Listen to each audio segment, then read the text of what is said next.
But some of the consequences that are not positive, and we'll get to some things that will, I think, help us build that mental capacity and that fortitude to move forward. But sometimes when we allow people or individuals or even a group of people to get us off course by their opinions, it causes mental stress. Sometimes it causes emotional stress, and sometimes that messes with our physical health.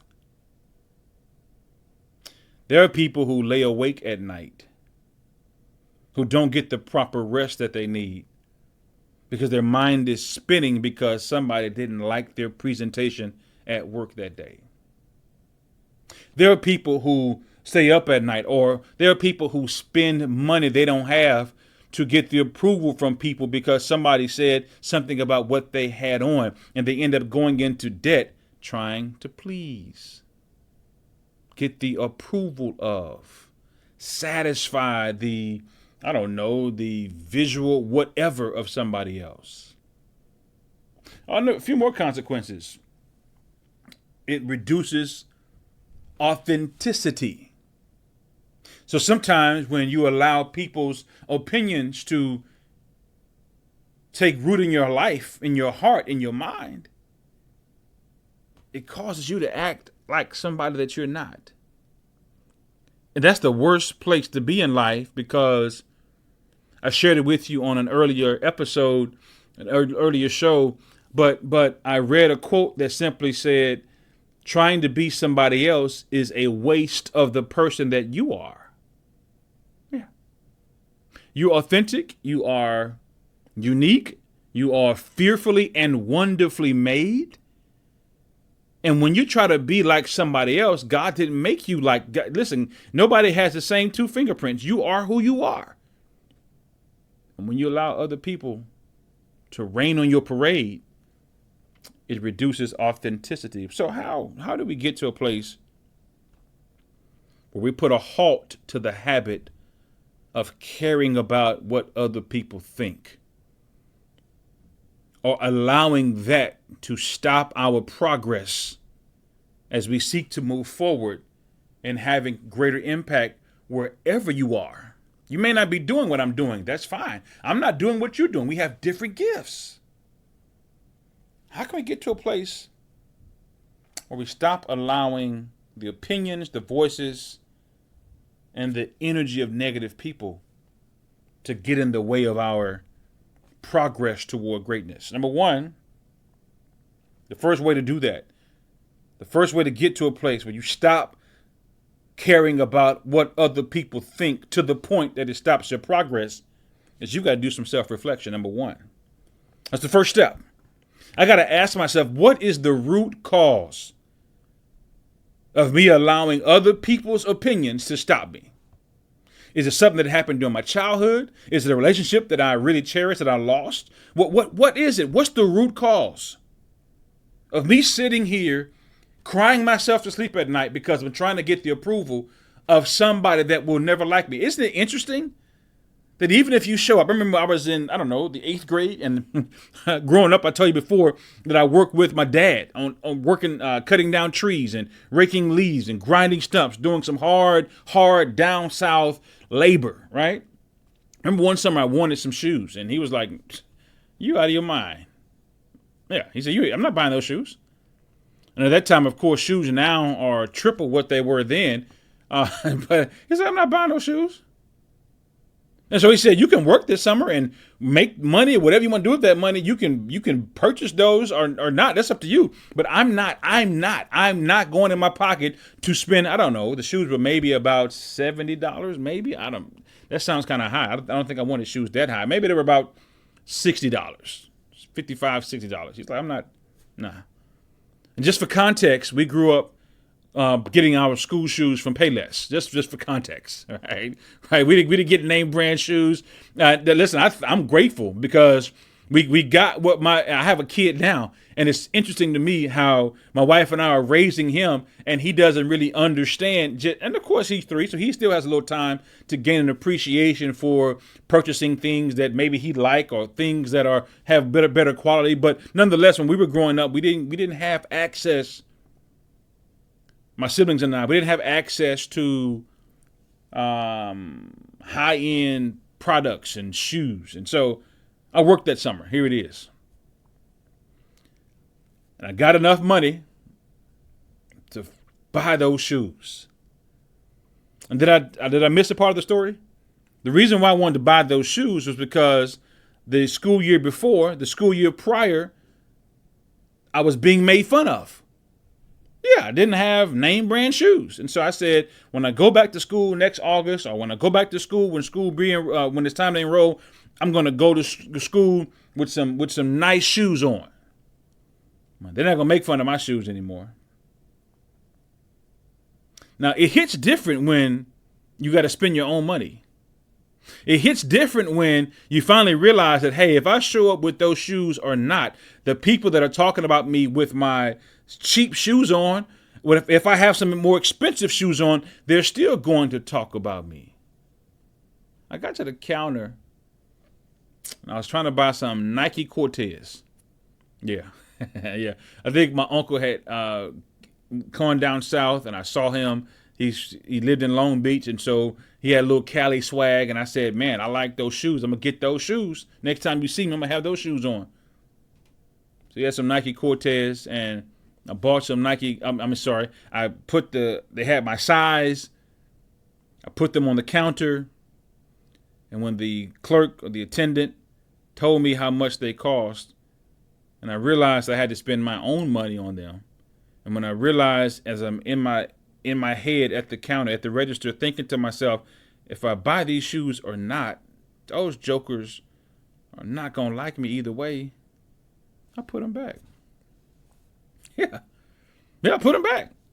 I think I was going to the 9th grade, maybe. I put them back. I said, I forget that. I'm not spending this kind of money on these shoes. Plus, it just came to me in line. I already knew it, but it was. I guess it reoccurred to me. Yeah, these people they're not for me anyway. So you got to do some self-reflection. If you're going to get to a place where you stop caring what people think, you got to ask yourself, why do I care?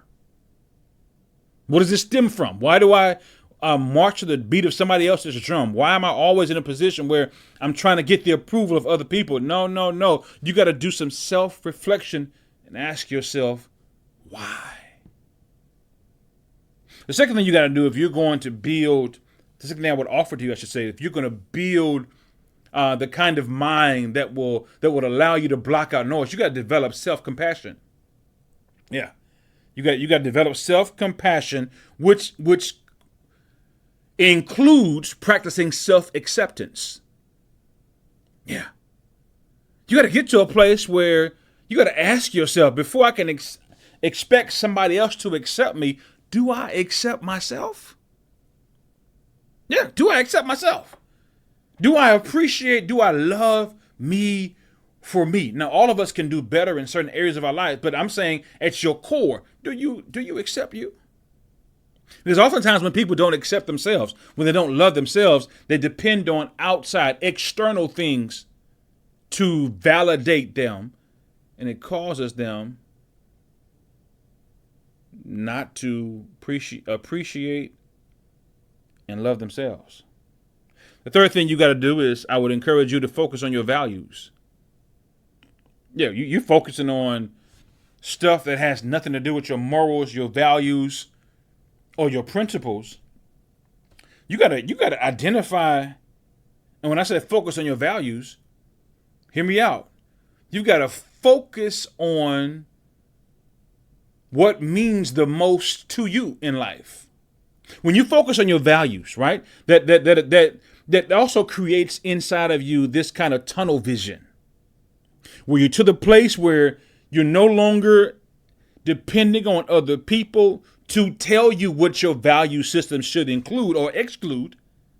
No, you've developed your own system. You've developed your own set of principles. And most times when people care about what other people think, it's because they're relying on other people to give them or to be a guide for them. And you don't have your own internal North Star. Number 4, challenge negative thoughts. Yeah. If you're going to build a strong mind, you can't just let negative thoughts just be sitting there. Challenge them. Yeah, ask those negative thoughts. When they come to you next time, ask those negative thoughts, what are you doing to help me get closer to my goals? Yeah, this negative thought that comes to your mind, ask yourself, man, this negative thought has come to my mind. What is, if I act on that negative thought, how closer am I to reaching my ideal place in life if I go that route rather than staying on the route that I know I'm called to be on? You got to ask yourself. I got to challenge these negative thoughts and also practice within that perspective taking. Yeah. Within yourself.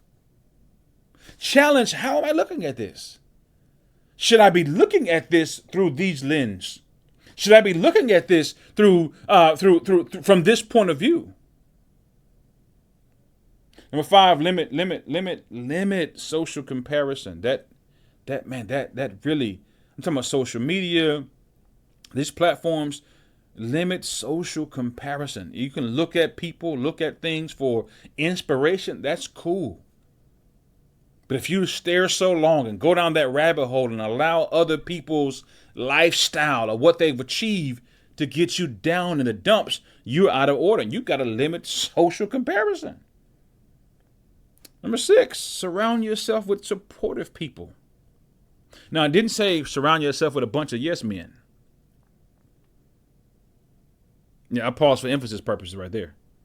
I didn't say surround yourself with a bunch of people that co-sign everything you do. Support comes in various different forms. There are some people around you that support you, and all they do is tell you what's right, tell you what's good, tell you how to reach the next level. But there are some people that are around you to help you. I remember one time I had a person of influence in my life, an educator, who kind of told me some things that I didn't want to hear one time. And I said to myself, wow, this person is very blunt, very whatever. And it caused me to self-reflect, though. Instead of hearing all the good stuff, this individual said, no, you ain't going to hear all the fluff and the good stuff from me. I'm going to challenge your thinking and get you to a place where you realize and recognize it ain't easy moving ahead in life. Number 7, stay present. Yeah, don't allow somebody else's opinion to take you down a rabbit hole in the future, that you create something negative that may never happen. Stay present. Number 8, take action despite fear. Number 9, cultivate gratitude. And number 10, seek professional help if you need it.